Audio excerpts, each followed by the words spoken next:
The Avatar saga goes much deeper than you can imagine. From the first Torok Makto to the arrival of the RDA, right through to the battle at the Cove of the Ancestors, here's the entire history of Pandora. 12 million BC, Navi origins and the first Torok Makto.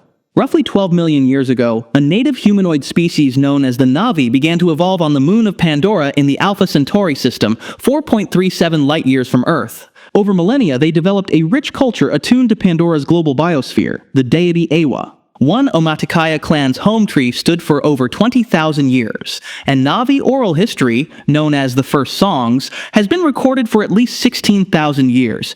In the 9th century BC, an event remembered as Torok, the first flight, took place. In 837 BCE, a young Navi named Entu becomes the first Torok Makto, riding the Great Leonopteryx, in order to unite Pandora's clans and save the sacred Tree of Souls from a volcanic eruption. With help from allies, the disaster is averted. This ancient tale is depicted in the Cirque du Soleil show Torok, the First Flight. Early 21st century, corporate rise and a world in flux. The dawn of the 21st century saw humanity at a crossroads. Environmental strains, overpopulation, pollution, and climate change were pushing Earth to its limits. At the same time, tech corporations were rising as global powers, often rivaling nation-states. By the mid-21st century, Earth's governments had formed the Interplanetary Commerce Administration, ICA, to regulate off-world exploitation, essentially deputizing megacorps like the RDA to lead humanity's expansion in exchange for oversight. Through it all, Earth's environment grew more desperate. Species went extinct, the last Bengal tiger vanished by 2050, and climate disasters worsened. Yet these hardships only accelerated humanity's drive outward. In 2048, the RDA unveiled plans for an ambitious space colonization program. The stage was set for the next era, where the mistakes and lessons of the 20th century would inform humanity's approach to new worlds. Late 21st century, Pandora beckons. As Earth's situation deteriorated in the late 21st century, humanity found a beacon of hope. Astronomers had long been scanning for habitable exoplanets, and between 2050 and 2077 they identified Polyphemus, a gas giant in the Alpha Centauri system, and its lush moon Pandora as candidates. Armed with exclusive mining and research rights from the ICA, the RDA began pouring resources into interstellar travel. In 2084, the ISV Bradbury Starship deployed the first unmanned probes to Pandora's surface, remote rovers that transmitted tantalizing images of jungle back to Earth. These robotic explorers confirmed a world with life and rich in a superconductive mineral called unobtainium. Unobtainium promised to solve Earth's energy crisis, potentially serving as a room-temperature superconductor to revolutionize power grids. The late 21st century became a frantic race to reach Pandora, because Earth teetered on the brink, politically fractured and dominated by a handful of megacorporations. Resource shortages and climate migration led to short, bloody wars. In one of these conflicts, a young Marine named Miles Quaritch saw action in Nigeria, and the lessons he learned about asymmetric warfare would later shape RDA strategy on Pandora. Meanwhile, man-made ecological collapse was imminent. Mass extinction was in full swing, most large land animals gone, and most forests had been turned to desert by pollution. So Pandora represented not just profit, but survival, a chance at a new home. On the eve of the 22nd century, the first wave of human colonists prepared to depart for Pandora. Early 22nd century, colonization begins.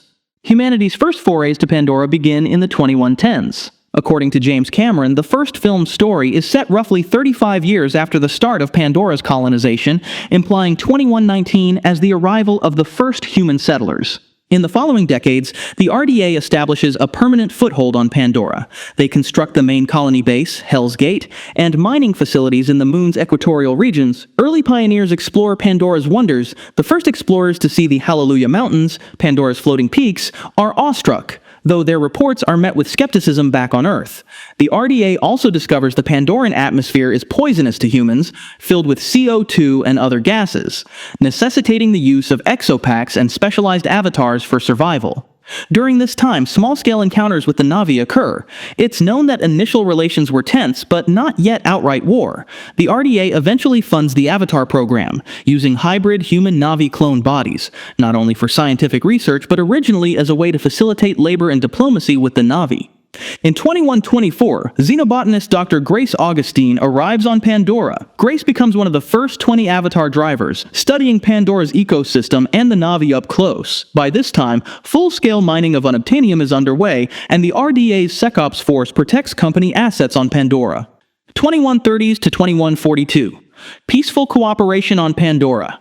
Back on Pandora, Grace Augustine deepens her understanding of Pandora and gains the Navi's respect. She suspects the entire moon is a living network, which she later identifies as the Pandora Neural Network, and her team's scientific outreach gradually builds goodwill with some clans. In 2136, Neytiri is born to Atakan and Moat of the Omatikaya clan. Around 2138, a crisis occurs when a mysterious illness strikes the Omatikaya and other Navi, a direct result of water contamination by RDA mining activities. Grace teams up with the spiritual leader Moat to find a cure, ultimately using an extract from a Pandoran flower to heal the sick. This act, documented in the comic Avatar, Adapt or Die, earns Grace enormous trust among the Omatikaya. Impressed by her goodwill, the clan permits Grace to establish a school to teach Navi children about humans. In 2142, Grace founds a schoolhouse for Navi youth near Hell's Gate. For a decade, she teaches English, science, and human culture to a new generation of Navi, including Neytiri and her older sister Silwanen, while also learning about Navi language and lore. This period is a high point of human-Navi cooperation. Grace's vision is to create a bridge between the two peoples. By all accounts, the Navi students are eager and the experiment shows promise, at least initially. Unfortunately, this harmony is not to last. 2142 to 2152, rising tensions. As RDA mining operations expand, relations deteriorate. The Navi grow increasingly uneasy about the relentless deforestation and sacred sites being threatened by the Sky People. By 2152, after 10 years of Grace's school, tensions boil over. Silwanen and other Navi youths become outraged at RDA bulldozers tearing up forests near their home. In a tragic incident, Silwanen leads a small student protest that turns violent. They attack an RDA bulldozer in an attempt to halt the destruction. RDA SecOps troops respond with lethal force. Silwanen and several Navi teens are gunned down by the RDA soldiers. Grace manages to save some of the children, but Silwanen's death is a devastating blow. The Omatikaya clan, enraged by the killing, immediately shut down all contact. Grace's school is permanently closed, and she is expelled from the Omatikaya's trust. This effectively ends any diplomatic progress. Silwanen's demise also alters the clan's future. Neytiri must take her late sister's place as Tsaheylu in training and as Tsute's future mate. From this point on, most Navi view the humans only as dangerous invaders, not as teachers or friends. Meanwhile, conflict and chaos on Earth continue to escalate in the mid-2140s. One major conflict, an intracontinental war, erupts, and Marine Jake Sully, born 2126, serves in combat in Venezuela, where he suffers a spinal injury that leaves him paralyzed from the waist down. Around the same time, RDA Security Chief Colonel Miles Quaritch does multiple combat tours. These wars and the deteriorating environment reduce Earth to a dystopia of rogue factions and rampant violence. As Jake later notes, people will kill a person for the paper in his wallet. It's against this backdrop that an opportunity arises. The RDA's Avatar program needs a replacement driver. 2145 to 2149, Jake Sully is recruited. In 2145, Jake Sully's twin brother Tom is recruited to train for the Avatar program. Tom is a PhD scientist, and he spends 3 years preparing for the Pandora mission, befriending fellow trainee Norm Spellman in the process. However, in 2148, weeks before his departure, Tom is murdered in a random robbery, killed for the paper in his wallet. His death leaves the Avatar program short one essential driver. Because Jake is Tom's identical twin, the RDA offers Jake the chance to take his brother's place. Jake, a former Marine now using a wheelchair and struggling for purpose, agrees to the mission. He is promised the cost of an expensive spinal surgery in exchange for his cooperation. In 2148, Jake departs Earth aboard the ISV Venture Star, bound for Pandora. The interstellar journey takes 6 years with the passengers in cryosleep. During the long transit, 2148 to 2154, Earth's situation continues deteriorating. The RDA, now effectively a government unto itself, eyes Pandora not just for unobtainium, but as a new world to colonize for humanity's survival. 2154 AD, Jake's arrival and the First Pandoran War.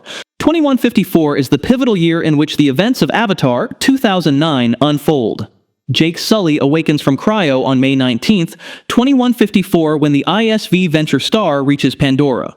Jake meets Grace Augustine and Colonel Quaritch for the first time.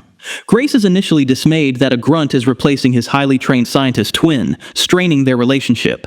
Nonetheless, Jake is introduced to his avatar, a tall blue-skinned Navi-human hybrid body grown from Tom's DNA combined with Navi genetic stock.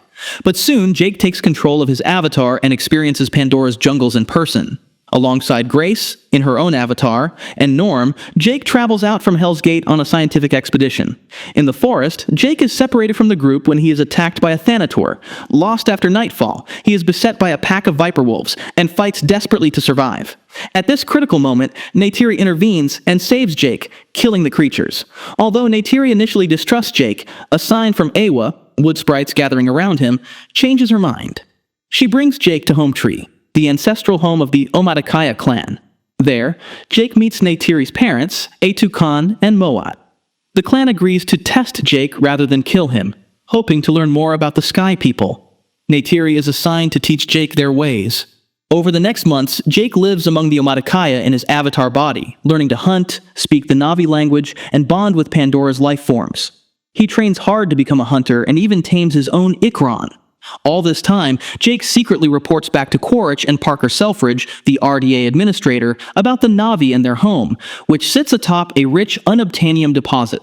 Quaritch pressures Jake to convince the Omatikaya to relocate peacefully, or else the RDA will forcibly remove them. This conflict weighs on Jake as he grows to admire the Navi. He falls in love with Neytiri and begins to question his loyalties. Jake successfully passes all the tests to become one of the Omatikaya.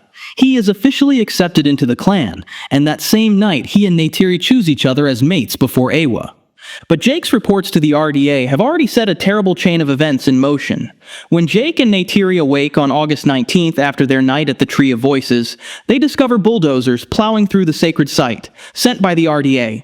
Enraged, Jake attacks the bulldozer and tries to stop the destruction, but in doing so, he blows his cover.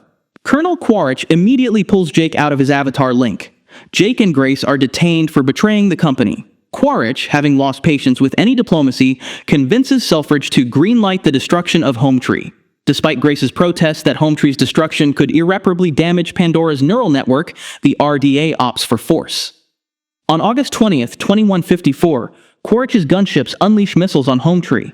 The tree is shattered and collapses to the ground. Many Navi are killed in the assault, including Etukan, Neytiri's father. Neytiri, witnessing her home and father fall, is devastated. In the chaos, Jake and Norm attempt to help in their avatar forms, but when the Navi learn of Jake's betrayal, they turn on him in anger.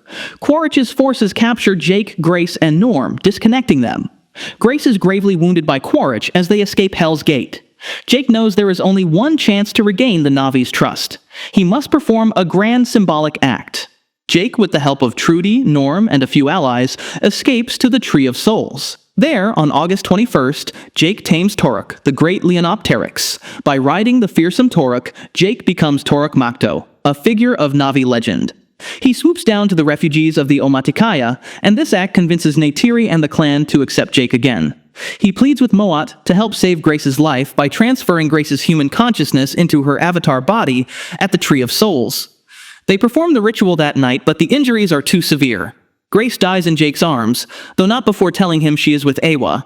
As the RDA prepares a final assault to annihilate the Navi resistance, Jake and Neytiri unite 15 Navi clans from across Pandora's regions, forest, plains, and aerial tribes, to stand against the humans. At dawn on August 23, 2154, the RDA launches a massive offensive against the sacred Tree of Souls, intending to destroy the Navi's spiritual heart. Miles Quaritch leads a fleet of gunships to drop bombs on the tree. Jake, atop Toruk, coordinates the Navi defense. A fierce aerial battle ensues over the floating mountains and forest. The Navi, with their dire horses, Ikron, and dozens of clans, suffer heavy losses against the RDA's mechanized forces, but then Pandora itself intervenes.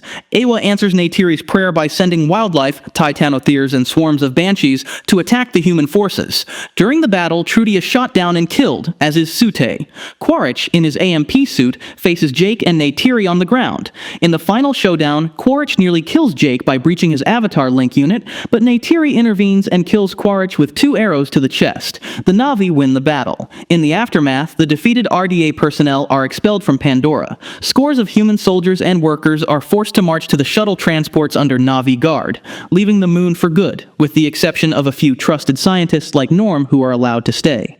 At the Tree of Souls on August 24th, Jake records one final video log and then undergoes the ritual of consciousness transfer, permanently moving his mind into his avatar body. 2155 to 2164. Aftermath. With the RDA gone, the Navi enjoy a brief time of peace. Jake, now leader of the Omatikaya, works to unite the scattered clans and help them recover from the war. The Omatikaya relocate away from the destroyed home tree. For a time, they set up a temporary home in the Hallelujah Mountains near the abandoned Hell's Gate facility. In the months after the battle, Jake faces challenges to his leadership. In September 2154, as seen in Avatar The Next Shadow, a rival named Arvok, manipulated by his parents who resent Jake's leadership, attempts to assassinate Jake in a ritual duel. Jake is injured and poisoned, but Moat manages to cure him with a sacred antidote, and the conspirators are exiled from the clan. Through this episode, Jake earns a deeper respect from the Omatikaya, having survived the challenge without resorting to harsh retribution. He solidifies his role as clan leader. In the years that follow, Jake and Neytiri start a family. Netaim, their first son, is born in 2155, just a few months after the war. He is followed by an adopted daughter, Kiri, born mysteriously from Grace Augustine's inert avatar around the same time. Jake and Neytiri raise Kiri as their own. Their second son, Loak, is born about a year later, and some years after that, a second daughter, Tuktare, is born in 2163. Also growing up among them is Miles' Spider Socorro, a human boy born on Pandora in 2154. Spider is the son of Quaritch's late pilot Paz Socorro. As an infant, he was stranded on Pandora and was essentially adopted by the remaining humans and tolerated by the Navi. Jake, though initially wary of Spider, allows him to tag along with his kids, and Spider comes to see Jake and Neytiri as parental figures. Meanwhile, Earth's ecological death spiral accelerates. By the 2160s, Earth's environment is an extinction-level crisis for humanity. The RDA now turns its attention back to Pandora with renewed determination. The company's new goal is to colonize Pandora, a lifeboat for Earth's population. The Navi, for their part, suspect the Sky People might return. Under Jake's guidance, the clans spend these years quietly preparing for the possibility of another invasion. Hunters practice with captured human weapons, and the Navi develop strategies to unite quickly in wartime. This calm before the storm lasts about 14 years, but it will soon end. 2168 to 2169, the RDA's return. In January 2168, deep space sensors detect new RDA starships in the Alpha Centauri system. After 15 years, the Sky People return to Pandora in force. Jake and Neytiri are on a date when they see a fiery object streak across the sky, the incoming RDA fleet entering orbit. This marks the start of the Second Pandoran War, as the Navi call it. Jake wastes no time rallying the Omatikaya and their allies. According to the graphic novel Avatar: The High Ground, Jake organizes a preemptive strike in space. Using commandeered shuttlecraft and Navi trained in zero-G, Jake leads a raiding party into orbit to ambush the incoming RDA forces. In an intense battle aboard the ISV Venture Star, Jake's team manages to destroy at least one of the approaching ships and kills RDA personnel, such as an RDA pilot named Josh Winslow. However, the RDA's numbers and technology are overwhelming. Despite the Navi's courage, the bulk of the RDA fleet survives. Once on the ground, the RDA moves swiftly to secure their foothold. Heavily armed forces under General Francis Ardmore retake the old Hell's Gate base and begin constructing a new HQ. The RDA raises a huge swath of rainforest and builds the city of Bridgehead, a fortified base complete with a 3-kilometer security perimeter and advanced defenses. In a matter of months, Bridgehead becomes a sprawling colony. The Sky People have returned in greater numbers than ever, intent on never being expelled again. Jake's band of insurgents can only harass the edges of this occupation. They carry out guerrilla raids on RDA supply lines and try to slow the RDA's expansion, but by 2169 the humans have established dominance in the region around Bridgehead. One of the RDA's objectives this time is to exploit regions of Pandora previously untouched by humans. In Avatar: Frontiers of Pandora, the focus is on the western frontier of Pandora. By 2169, RDA forces push into those frontier lands, encountering new Navi clans. Notably, this is when the secret ambassador program children resurface.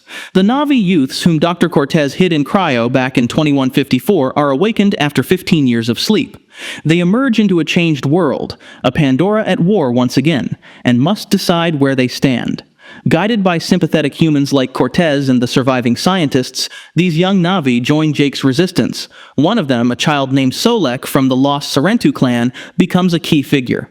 As depicted in Frontiers of Pandora, Solik and others traverse the western frontier, seeking to unite disparate clans like the Aronah and Tipani clans. The conflict in 2169 is fierce.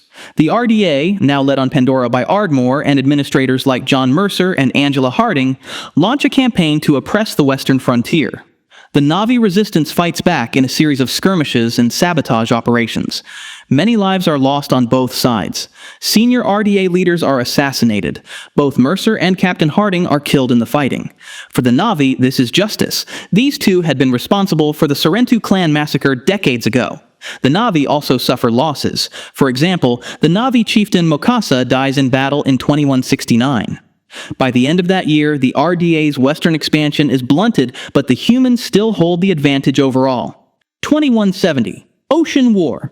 Most of Avatar: The Way of Water is set in this year.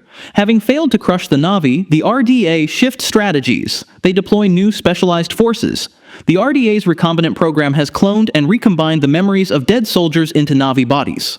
Quaritch is reincarnated as a recombinant avatar, and is put in charge of a select unit of recom soldiers. Their mission? Hunt down and eliminate Jake Sully. Quaritch's vendetta against Jake now continues in a Navi body. His unit stumbles upon the Sully children while on patrol, and while Jake's children narrowly escape, Quaritch manages to capture Spider, who is revealed to be his son. Jake, knowing that he and his family are targets, makes a painful decision to protect his clan. He steps down from leadership and takes his family into hiding, reasoning that the enemy will follow him rather than endanger the clan. The whole family flee the forest and seek refuge far across the ocean. By invoking Uturu, the Navi tradition of seeking sanctuary, they are taken in by the Metkayina, a reef-dwelling Navi clan led by Taunui and Ronal. Adjusting to life on the sea, the Sullys spend months with the Metkayina, learning to swim and free dive and taming the water creatures like the Elu. There is initial tension. Some Metkayina mock the forest Navi for their different build and Jake's half-breed children. But over time, they all become part of the reef community. Jake's second son, Loak, forms a profound bond with a Tulkun called Payakan, an outcast, which teaches him empathy and courage. War, however, soon finds them. Frustrated at being unable to locate Jake, Quaritch traces his path to the eastern seaboard with Spider as his reluctant guide.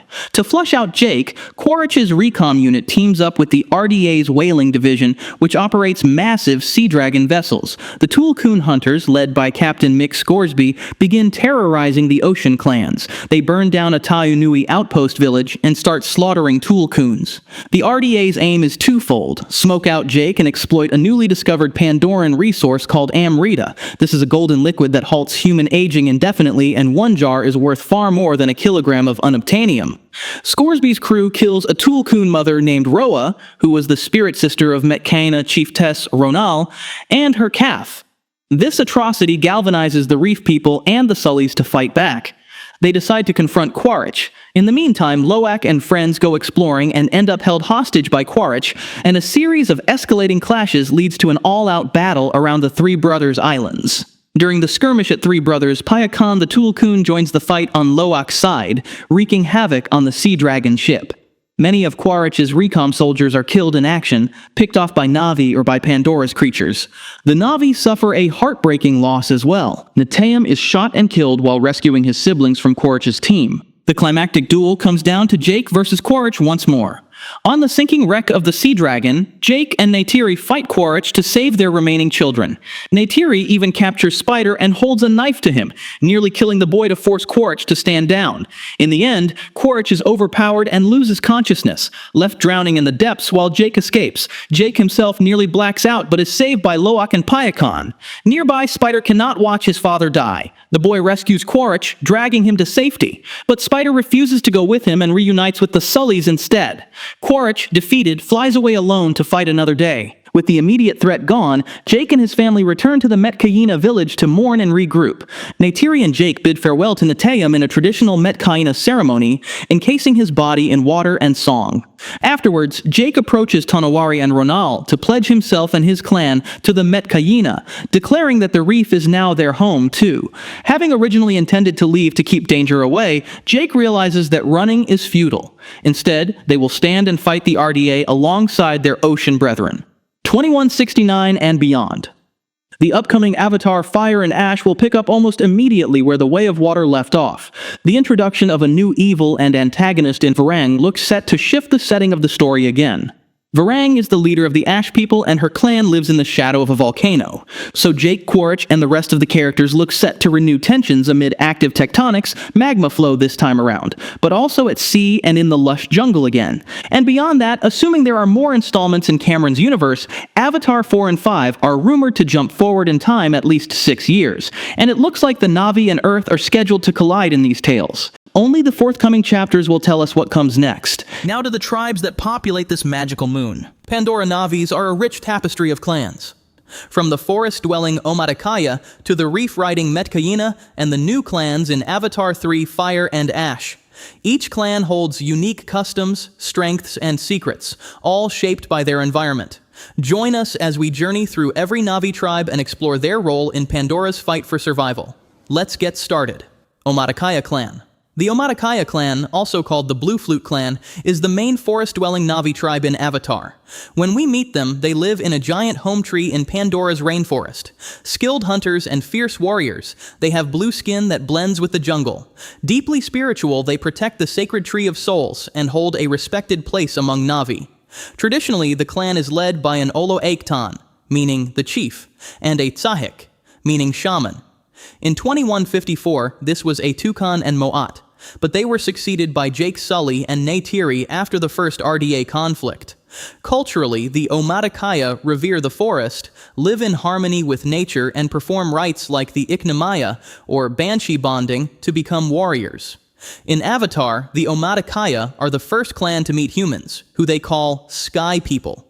Early interactions were tense. Neytiri initially did not trust the Avatar Jake Sully, but improved when Jake earned their trust. They fought back against the RDA's mining operation and, under Jake as Turok Makto, united the clans to defeat the RDA at the Battle of the Tree of Souls. Their home tree was destroyed in that war, but they resettled at the Tree of Souls. Later, they led guerrilla strikes against the RDA's return and welcomed some allied humans, paving the way for peaceful coexistence through the Pandora Conservation Initiative. The Omatikaya play a central role in our story across the films and in Navi history, a proud, tradition-keeping clan who were first to resist human invasion. Next up is the Metkayina clan. The Metkayina clan are an oceanic Navi people introduced in The Way of Water. They live on Pandora's eastern sea reefs, in villages built on mangrove-like trees in sheltered atolls. Physically, the Metkayina are adapted to swimming, with thicker paddle-like tails, broader forearms, and teal-green markings that help them blend with coral reefs. They are skilled reef hunters and fishermen, riding sea creatures like the elu and forming spiritual bonds with the Tolkien, intelligent whale-like beings. In 2169, the clan is led by Tonawari, the Olo-Aiktan, and Ronal, the Tsahik. In Metkayina culture, tattoos are used to record personal history and status, and they expertly craft ocean tools, like spears tipped with razor shells. In The Way of Water, the Metkayina give refuge to the Sully family when they flee the forest. At first, the newcomers are treated with suspicion, but in time they are accepted, and taught freediving, breathing, and aquatic lore. When the RDA hunts the sacred Tulkuns to weaken the reef clans, the Metkayina stand with Jake's family to fight back. In the final battle, Tonawari and Ronal rally their people and other oceanic clans to defeat the RDA, showing their fierce loyalty and strength. Following the battle, Jake and his family are adopted into the Metkayina, forging a lasting alliance between reef and forest Navi. This will not be the last we see of the Metkayina. Now the Olangi clan, often called the Horse Clan of the Plains, are a nomadic Navi tribe who roam Pandora's grasslands. They live in mobile camps and are excellent riders, famous for breeding and riding dire horses, Pali. The Olangi are tight-knit and hardy, hunting large game and forming neural bonds with their Pali through Tsaheylu. They wear leather and tan textiles that blend with the grasses.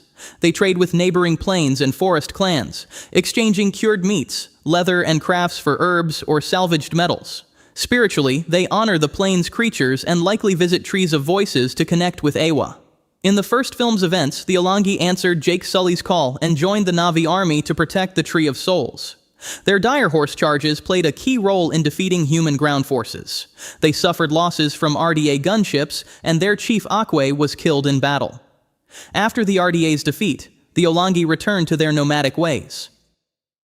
Manuan clan. Pandora's action will heat up with the introduction of the Manuan clan, also known as the Ash People. They are a secretive Navi tribe that's set to star in fire and ash. They may shatter the idea that all Navi are good. They live in a volcanic region, likely with ash-gray skin and rugged features from the harsh environment. They are rumored to have scarred neural braids, demonstrating their rejection of Ewa. Led by Varang, the Ash People are hardened by suffering and will do anything to survive, even things other Navi see as evil. Rumors suggest they might even adopt human technology and weapons, and attack sacred sites to cut off Ewa's influence. The Ash People appear in the comic The Next Shadow as a haven for Navi outcasts who reject Jake Sully's leadership. Their separation from other clans makes them feared and distrusted. In Avatar 3, the Ash People will likely clash with Jake's family and the Metkayina. They might forge weapons from volcanic materials and ride fierce creatures like ash drakes. There are hints they may work with the RDA if it suits them, but they would not be simple villains. They fight for their own survival. Some think the Navi see the Ash People as dangerous outsiders, almost like a legend to scare children. Their language and culture may differ, and they might view other clans as weak. Either way, the Ash People will add depth to the story as we learn more about Pandora. Moving on, Talem clan, Wind Traders. Also debuting in Avatar 3 is the Talem clan, known as the Wind Traders, a nomadic Navi tribe that lives high in Pandora's skies, traveling on giant flying creatures called wind rays, or medusas, and airships. Creator James Cameron likens them to the camel caravans of the Silk Road, but in the sky. Their name means wind or breeze. Physically, they may have larger lungs or unique breathing techniques for high-altitude life.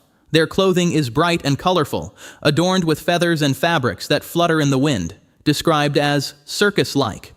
The Talem are known for their cheerfulness and showmanship. They trade exotic goods like spices, sky pearls, and wind instruments in exchange for food and supplies.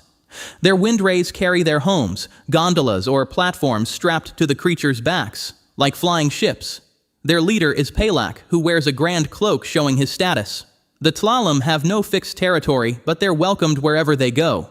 They live in harmony with their sky creatures, protecting them when threatened. They can fight from the air, dropping attacks on enemies. Tayrangi clan. The Tayrangi clan are an island and coastal Navi people known as the Ikran clan of the Eastern Sea. They live along Pandora's tropical coastlines and sea cliffs. Led by the strong-willed Oloikte called Akani, legends say the Tayrangi were among the first Navi to ride mountain banshees, known as Ikrans, earning them the name Ikran people. They blend sea and sky in their daily lives, fishing from the reefs while roosting banshees on sea stacks. Tayrangi have muscular upper bodies for climbing and riding banshees, but they aren't as specialized for swimming as the Metkayina. They paint themselves in vibrant ocean colors and wear clothes made from woven seagrass, shells, and Ikran leather. The Tayrangi fought in the Battle of 2154, with Ikani leading their attack on RDA aircraft. After the war, the Tayrangi remained mostly isolated on their coast. Tipani clan. The Tipani clan is a forest-dwelling warrior tribe. Their warriors are disciplined and skilled in stealth and guerrilla tactics. Their culture values courage, with young members proving themselves by hunting dangerous predators like thanators or viper wolves and wearing trophies as armor.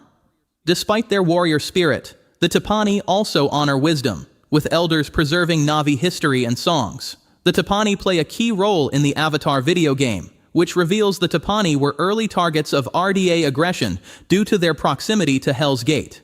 By the final battle of 2154, they joined Jake Sully's alliance.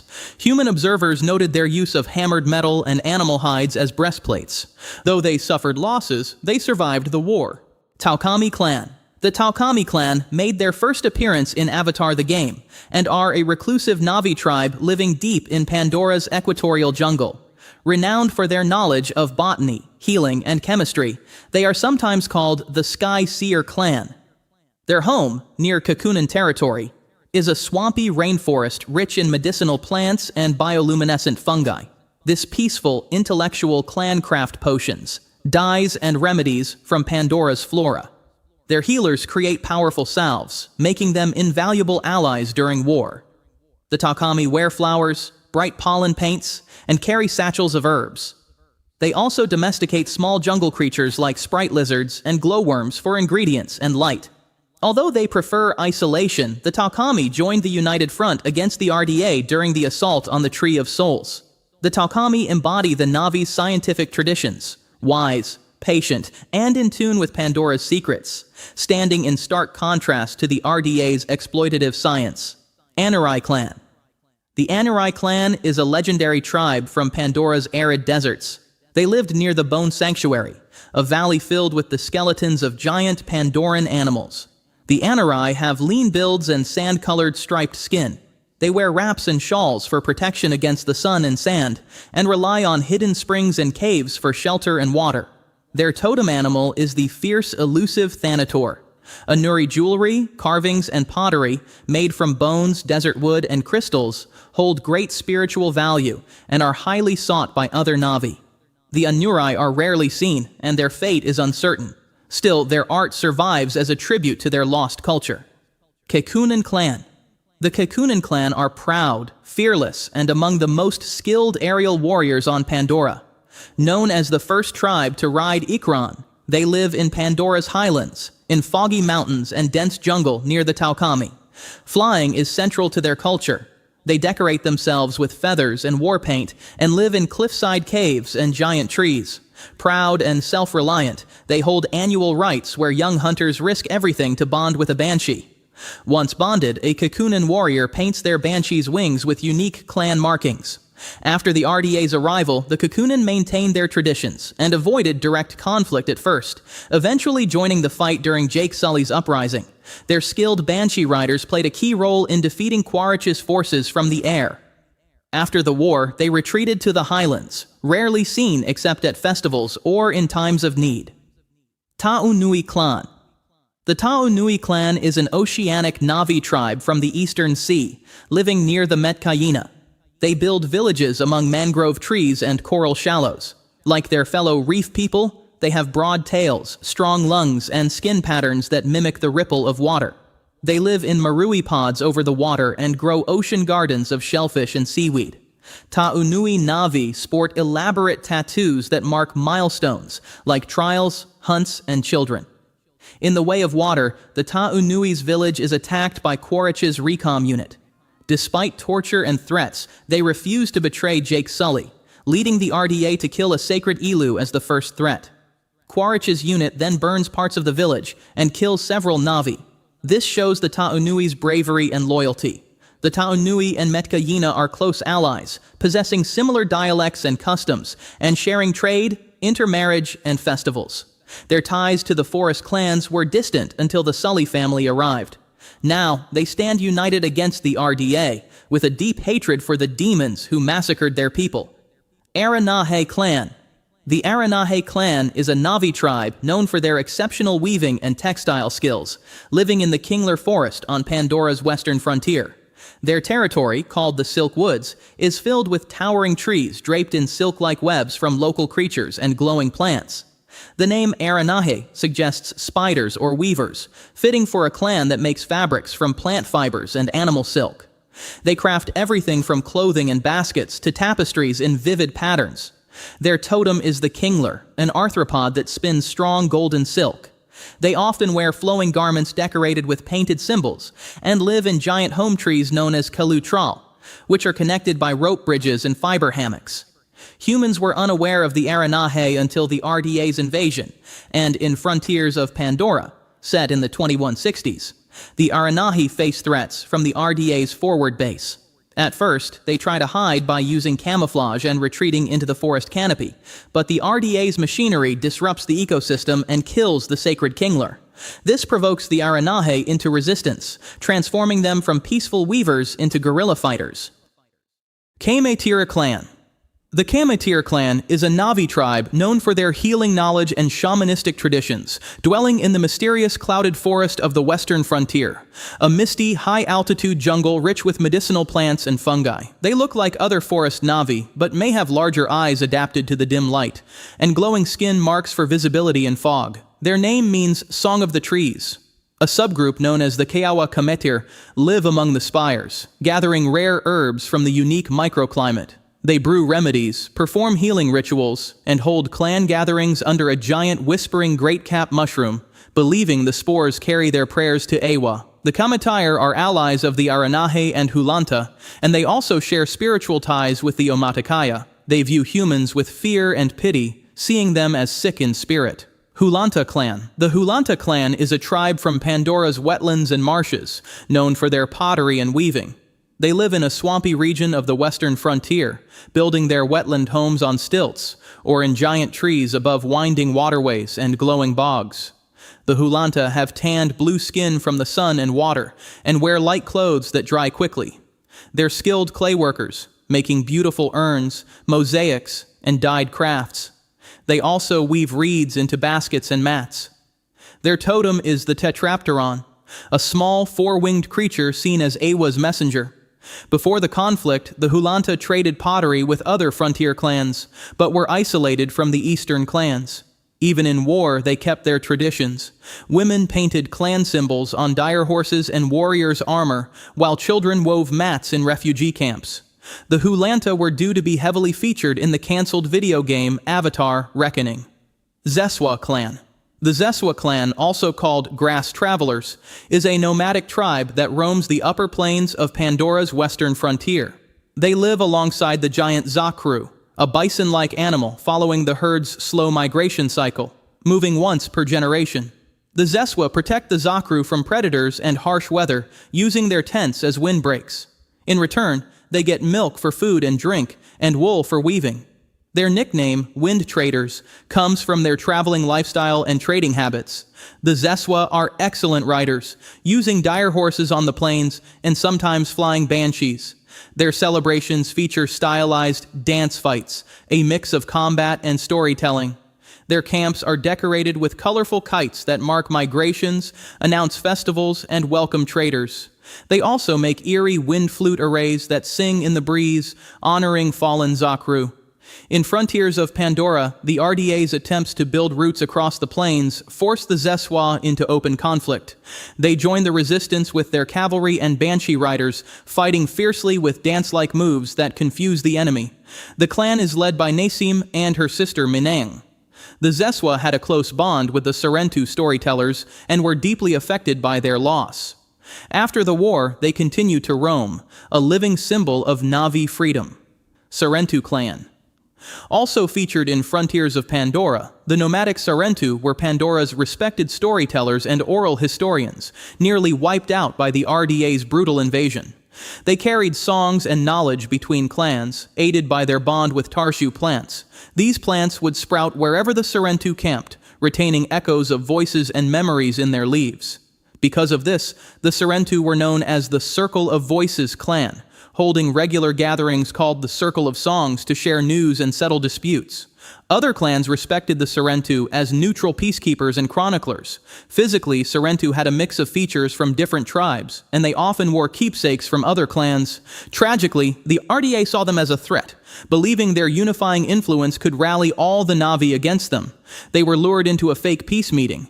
There, RDA forces massacred them, leaving only a few survivors. Some children were abducted into the RDA's TAP program to be raised as human loyalists.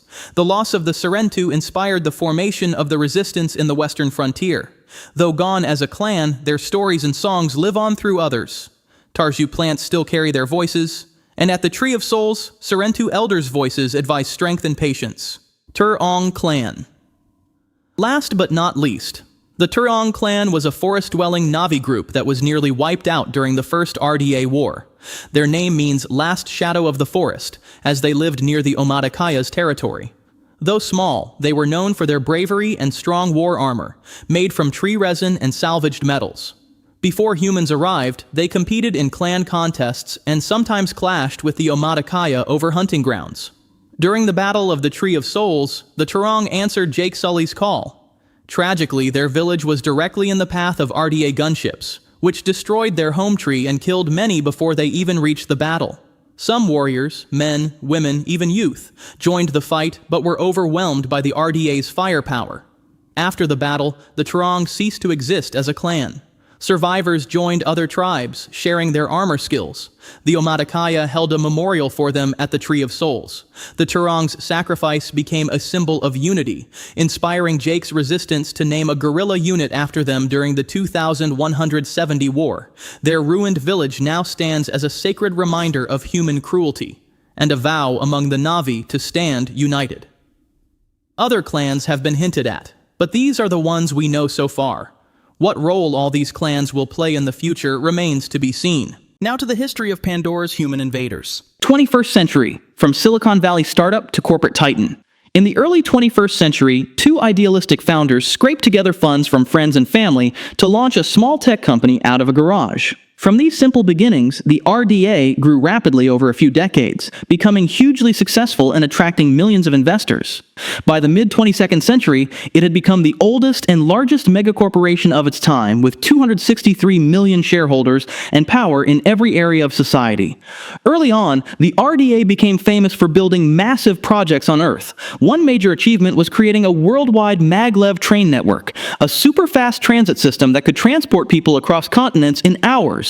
The project was incredibly successful, but with a dark twist. The special material that powered these trains was a rare mineral called unobtainium, which the RDA would later hunt for across the galaxy at any cost. With almost unlimited money and political power, the RDA looked to space next. It built hundreds of factories in orbit around Earth's moon, on Mars, and in the asteroid belt. These space factories made the corporation even wealthier, but they also dumped toxic chemicals back onto Earth. Chemical rain from these orbital factories poisoned the planet's surface. The RDA also led early efforts to transform Mars and other worlds for human settlement, making itself the main force behind humanity's expansion into space. By the year 2100, Earth was falling apart environmentally and socially, and the RDA used this disaster to its advantage. Governments became dependent on the RDA's technology and energy. Any groups that opposed the RDA, from human rights organizations to environmental groups, were paid off or destroyed. Basically, the RDA became like its own government, free to chase profits without anyone watching over it. As Earth fell into chaos, the RDA convinced people that colonizing other worlds was humanity's only chance to survive. If you're enjoying this deep dive so far, hit that like button and subscribe to the channel for more. Expansion era. First steps to Pandora. Pre-2150. Pandora, a lush moon orbiting the gas giant planet Polyphemus in the Alpha Centauri star system, was first spotted by human astronomers in the late 21st century. By the 2080s, unmanned space missions reached Pandora's surface. In 2084, remote-controlled landing probes touched down and returned data about the moon's rich ecosystem. These early discoveries proved Pandora was filled with amazing resources, especially unobtainium. Around 2119, large-scale colonization of Pandora began. The RDA had sole rights to establish a base on Pandora. The RDA's first base was Hell's Gate, a heavily defended mining and science colony built in the early 2120s. Building this base was a huge task. Just constructing the ISV Venture Star spaceship for trips between Earth and Pandora almost made the company go bankrupt in the late 21st century. But the risk paid off big time. Unobtainium turned out to be incredibly valuable, worth $20 million per kilogram in raw form and double when processed. It became the most precious material in human space. The RDA had exclusive rights to it, which let them control the market. This monopoly was so complete that illegal markets formed for replacement technologies, reportedly even funding terrorist groups on Earth. Just more damage from the RDA's ruthless campaign to control the energy market. Once money started pouring in, the RDA expanded its operations on Pandora quickly. Forests were cut down, mines were dug, and factories and labs appeared behind Hell's Gate's security wall. By the 2130s, the RDA had many sites across Pandora mining not just unobtainium, but also wood, minerals, and biological samples for new medicines, cosmetics, and biotechnology. During this time, humans made first contact with Pandora's natives, the Navi. At first, their relationship was careful but friendly. The RDA's leaders knew that peaceful cooperation would make mining easier, so they tried to be diplomatic. RDA scientist Dr. Grace Augustine played a key role in this early contact. In the 2140s, Grace set up a school for Navi children, teaching them English and human science while learning about their culture. The RDA even created the revolutionary Avatar program to connect the two species. Originally designed by Dr. Cordell Lovecraft to help human workers survive better in Pandora's environment, the Avatar technology was changed to help communication and build trust. Scientists like Dr. Augustine grew hybrid human Navi bodies that humans could remotely control, allowing them to look like Navi when meeting with the clans. However, tensions were building. The RDA's presence on Pandora caused pollution, destroyed forests, and disrupted what had been a perfect natural world. One event in 2152 completely destroyed the fragile peace. A young Omatikaya woman named Silwanin, who was Grace's student and the daughter of the clan's spiritual leader, became furious when RDA bulldozers knocked down sacred trees. Silwanin and other young Navi attacked an RDA bulldozer in protest and destroyed it. They went to Grace's remote school for refuge, but RDA security soldiers chased them and shot at the unarmed Navi children, killing Silwanin right in front of her younger sister, Neytiri. This tragedy changed everything. The school was shut down immediately, and the Omatikaya leaders cut off all contact with humans, kicking Grace and the Avatar researchers out of their territory. From that moment on, the RDA was seen as a violent invader, not as a welcome guest. Through the late 2140s and early 2150s, there were fights as Navi groups tried to stop RDA mining operations. The RDA tried one last desperate plan called the Ambassador Program. In secret, security officers kidnapped young Navi from isolated clans and raised them in a facility to work as translators and negotiators for the RDA. One nomadic clan, the Sarrenu, was completely wiped out by SecOps soldiers so their children could be stolen for this project. The kidnapped Navi were mistreated and brainwashed to reject their own culture. By 2154, any pretense of peace was gone. Pandora was ready to explode into war. The First Pandoran War, 2154. That spark came with the events of Avatar, 2009, starting the First Pandoran War. By this time, Colonel Miles Quaritch, a tough ex-Marine with scars on his face, led the RDA security forces and had turned Hell's Gate into a military base. The RDA's mission had focused on one clear goal: get Pandora's unobtainium at any cost.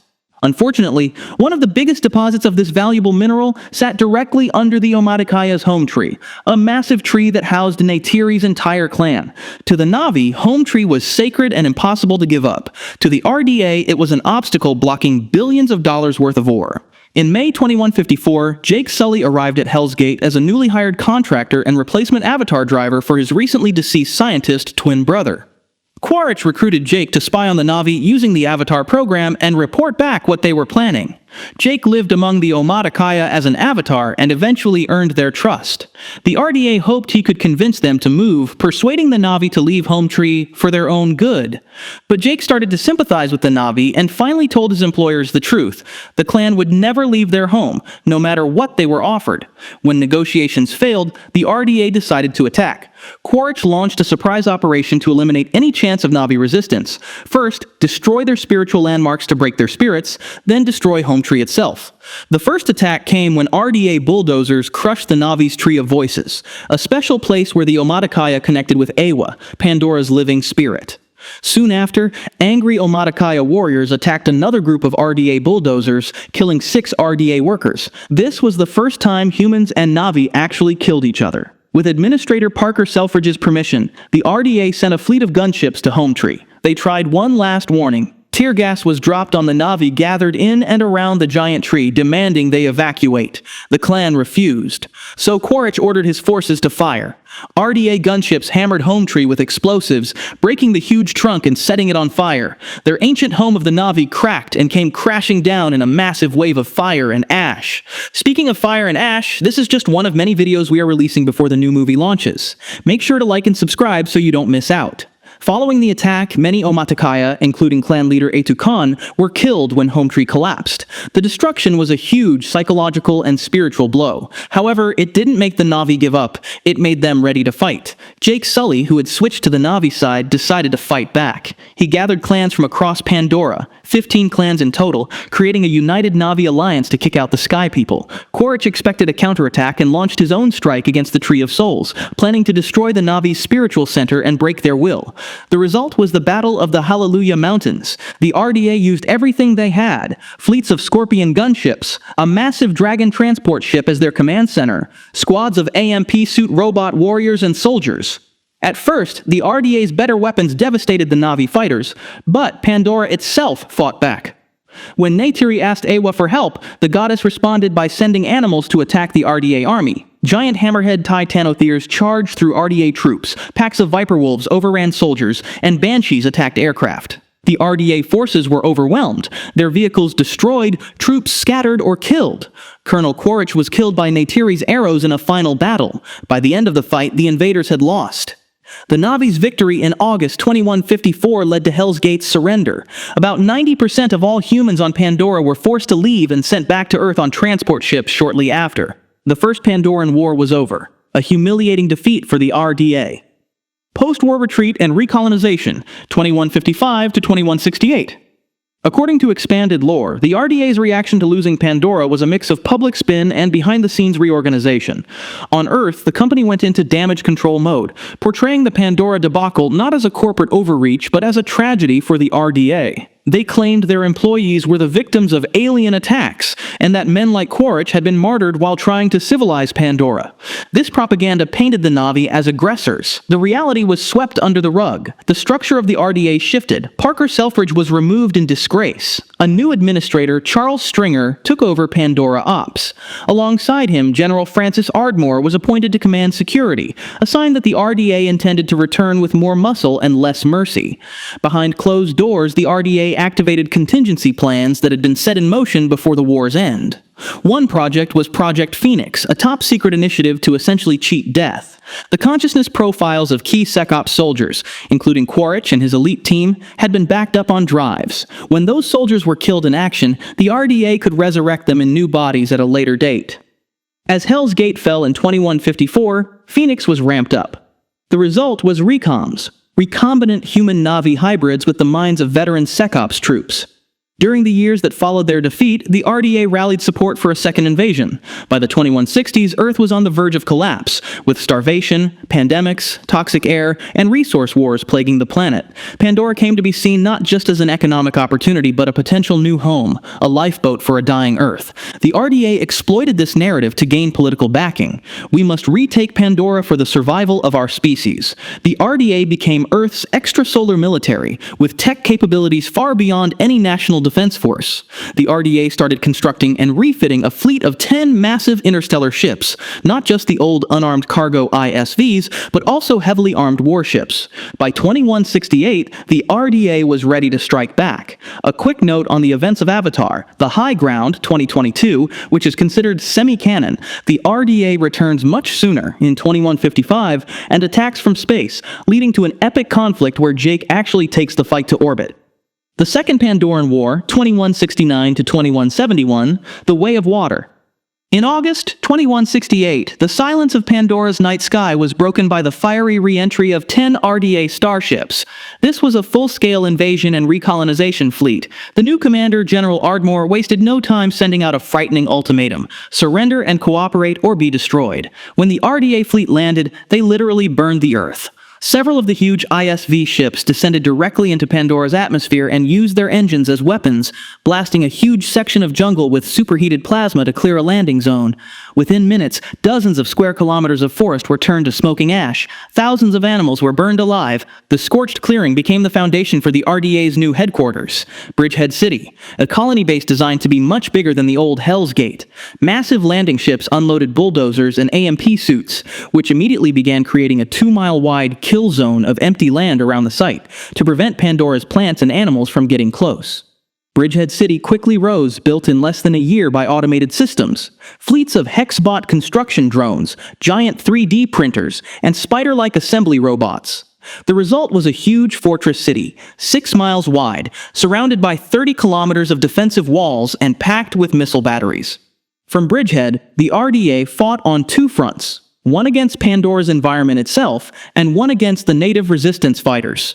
Ardmore's orders were clear: pacify the hostiles with no attempt at peaceful negotiations. The RDA invested in new weapons and vehicles specifically designed for Pandora's challenges. Project Phoenix succeeded with the first recom soldiers.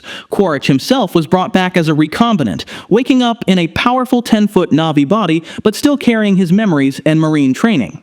In 2169, Quaritch and a squad of recom troopers were sent to Pandora, immediately becoming Ardmore's elite special operations team. Soon after returning, RDA exploration teams encountered a giant whale-like species called Tolkun and made a discovery. Their brains produce a golden-orange liquid called amrita that can stop human aging, basically a fountain of youth.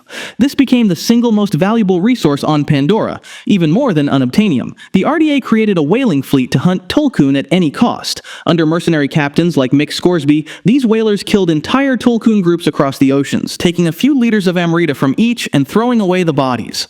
By 2170, Pandora had become a war zone. The Navi resistance, led by Jake Sully and clan leaders like Taunui of the Reef People, fought back with hit-and-run tactics. Jake organized rebel teams that sabotaged RDA supply lines, destroyed their maglev trains, and bombed isolated bases. In response, Quaritch led a recon team hunting the Sully family, trying to end the resistance and get revenge. The battle in 2170 was a major fight. Quaritch's Sea Dragon command ship encountered Jake's family and the Metkayina. A fierce ocean battle broke out, during which Jake's oldest son Talem was tragically killed, but the Navi managed to sink the Sea Dragon. However, the war was far from over. By early 2171, the RDA still controlled Bridgehead City and many bases across Pandora. The Navi resistance was a constant problem, but Ardmore's strategy was slowly working. More and more humans were arriving from Earth to settle, and valuable resources were being taken despite the resistance. Pandora was slowly being forced under RDA control. Avatar Fire and Ash, 2025, what's next? Coming shortly after The Way of Water, the events of Fire and Ash will reveal another major move by the RDA, forming an alliance with a rogue Navi clan. The Ash people, officially called the Manuan, are a violent and aggressive Navi tribe living in the volcanic region of Pandora. Led by the ruthless warrior Varang, the Ash people have survived hardships.